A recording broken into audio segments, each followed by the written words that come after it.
Hi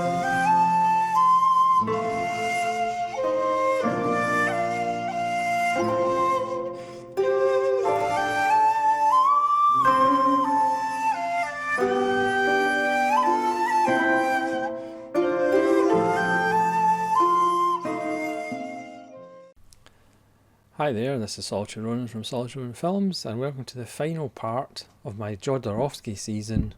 It's taken a while, but we finally got there. We're going to talk about Psychomagic, a healing art from 2019. This is the last film that Jodorowsky has made. Might quite possibly be the last thing he does make. This is a documentary, a non-fiction film about psychomagic, the healing art that Jodorowsky invented.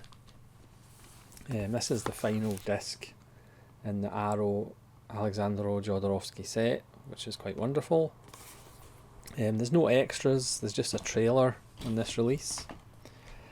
And we're introduced to Jodorowsky comes on screen and kind of explains how psychomagic comes about, and then there's essentially 14 vignettes that show psychomagic at work. Now, this is a film that really sums up Jodorowsky in totality, his entire career, because depending on how you look at it, it is a load of old nonsense. It's a load of pretentious twaddle, but it's also quite moving in places. It's quite profound in places, and there was a couple of occasions I did get some irritation in my eye. So depending on how you feel about Jodorowsky, again, I think I started this series by asking the question, is Jodorowsky a profound genius, or is he just a pretentious charlatan? This film will clarify and kind of purify and concentrate those ideas, and it's really up to you to decide how you feel about Jodorowsky and how you feel about his work. So Psychomagic is the opposite of psychoanalysis. So instead of trying to bring reality to the subconscious, psychomagic is about bringing the subconscious into reality.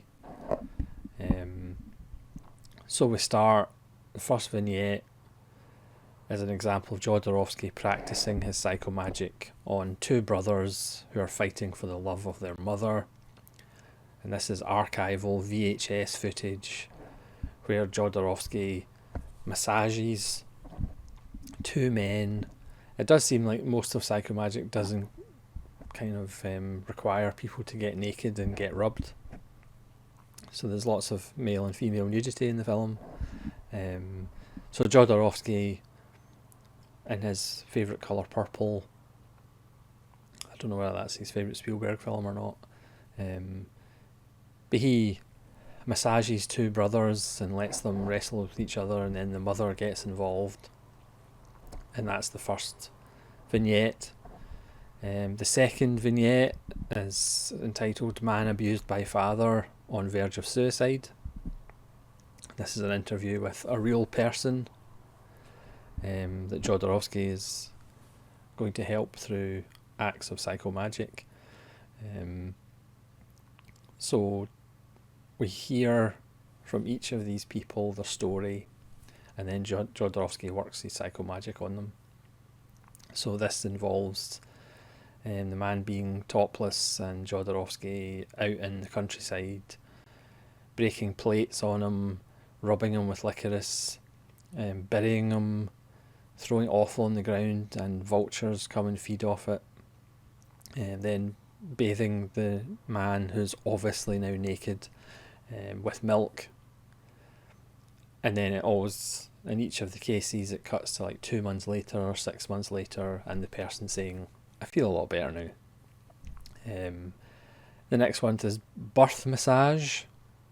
This is a woman who doesn't feel she can give birth. She's got issues with her mother, and her mother never loving her. So obviously she needs to get naked for the psychomagic to work. And a man and a woman who act as her surrogate parents. The older woman gets naked as well and births the woman. She gets her own new umbilical cord, which they cut after lots of rubbing, obviously. And then it cuts to 6 months later, and the woman is now pregnant and feeling a lot better about herself. The next vignette is a couple in crisis who are having issues. The man in the relationship, his father died at 9, so you know what that means. He has to get naked and be rebirthed and wrestle naked with his father figure. And the woman gets birthed naked again. And then there's a scene of them walking through Paris with a chain. Jodorowsky intercuts scenes from his films as well. So we actually get some footage from Tusk from 1980, which was the film that I haven't actually seen and I didn't do a video on. So we do actually see some footage from Tusk, a good 20 seconds. Then we have an Australian in Paris who's angry with his family. So this man talks about not being listened to by his family. So he takes some pumpkins and a hammer into an alley in Paris, puts pictures of his mother, father and sister on the pumpkins, and then proceeds to smash them with a hammer, and then posts the bits back to his family in Australia. And straight off, he feels a lot better after that. Next we have Is Menstruation a Problem?, where Jodorowsky urges women to do a self-portrait with their period blood. There's a group of them.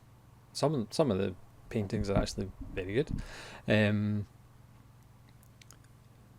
then there's also a cellist who Jodorowsky says to drop a drop of her period blood on the back of her cello, because the cello is known as being a male instrument because it's a bass essentially, but her dropping period blood on it over a period of time, that enabled her to express her femininity on the cello, and she feels a lot better about her cello now. And then one of the most moving vignettes is a Mexican woman whose fiance committed suicide on the verge of her wedding. He was a parachutist, and on the verge of their wedding he just jumped out a window in their apartment to his death. She left the country for 8 years, but now she's back, and Jodorowsky takes her to the apartment building where her fiance jumped out, and then obviously he rubs her a bit there, but then she goes to his grave in a wedding dress. She goes into a church and they cremate the wedding dress, and then she does a parachute jump. It's actually quite moving. Then we have a 47-year-old man who wants to stop stuttering, and he initially introduces himself as a 46-year-old man, so maybe he was 47 by the time they finished filming. So Jodorowsky dresses him as a child and takes him to Disneyland, because he thinks the stuttering kind of started when he was 12, and his grandfather was a stutterer, and his father had affairs, so this guy was kind of looked upon by the mother as a representation of the grandfather, so he was never really allowed to become a proper man. So Jodorowsky takes him to Disneyland just as a child to give his inner child, everything, and then to let the inner child go. And then Jodorowsky takes him to this spiritual place, this building. I'm not exactly sure what it is, a mausoleum or something like that. And Jodorowsky grabs him by the testicles and gives him manly power before he obviously gets stripped naked and painted gold, and then he walks the streets talking without a stutter because Jodorowsky has given him his manly power. He's now a man after being a child for all these years. And then we get another, because the way Jodorowsky, as these people essentially give accounts, Jodorowsky just puts the camera in their face essentially, and it is quite confrontational, and he doesn't like waver, he doesn't cut away, he just lets them cry and express themselves. So we have an 88-year-old woman in deep depression, and Jodorowsky obviously gives her a bit of a rub and then says, fill a bottle of water and for 21 days you'll go into a local park and give this water away. And then they get into the park and they find a 300-year-old tree, so they choose the 300-year-old tree will be the thing that this woman gives the water away, to become kind of part of the world again, is to give something away. And that actually ends quite quickly. I would like to have seen this woman at the end of the 21 days, because a lot of the people you see 6 months later, or maybe she didn't last 21 days after having to walk to a park to give water to a tree. Then we have Arthur H., poet and singer, after the death of his father, Jacques Higelin, poet and singer, which is probably one of the least interesting episodes, as this poet and singer just sings a song and then lies on his piano. And then we have one of the more perhaps controversial episodes, which starts with the question, can cancer be cured by psychomagic? So we see a live show from 2009 where Jodorowsky gets somebody up on stage who had thyroid cancer and has been suffering with cancer, and all the crowd just hold their hands out. And granted, Jodorowsky didn't promise, oh yes, we're going to cure this person of cancer or anything, but it's just the positivity. And then we see 10 years later, in 2019, the woman is still alive, but we don't find out, does she still have cancer, or she just talks about how the days after that show she felt full of positive energy, but again that's kind of left to whether she still is being treated for cancer or whatever, but never mind. And then we have Getting Out the Closet, which is literally just a procession of gay people burning a closet at some point in Mexico. And then the final episode or vignette is The Walk of the Dead from Mexico in 2011, which was to kind of do a protest against the 70,000 drug deaths or drug war deaths, which Jodorowsky was involved with.